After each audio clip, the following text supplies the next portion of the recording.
قال رب اجعل لي آية قال آيتك ألا تكلم الناس 3 أيام إلا رمزا واذكر ربك كثيرا وسبح بالعشي والإبكار.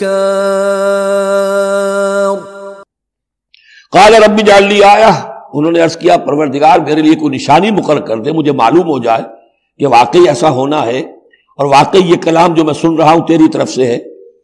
قال آیتک الا تکلم الناس 3 ایام الا رمزا، اللہ نے فرمایا کہ اب نشانی یہ ہے تمہارے لیے کہ اب 3 دن تک تم لوگوں سے گفتگو نہیں کر سکو گے سوائے اشارے کنائے کے، یعنی قوت گویائی سلب ہو گئی ان کی، اب وہ بول نہیں سکتے تھے 3 دن تک.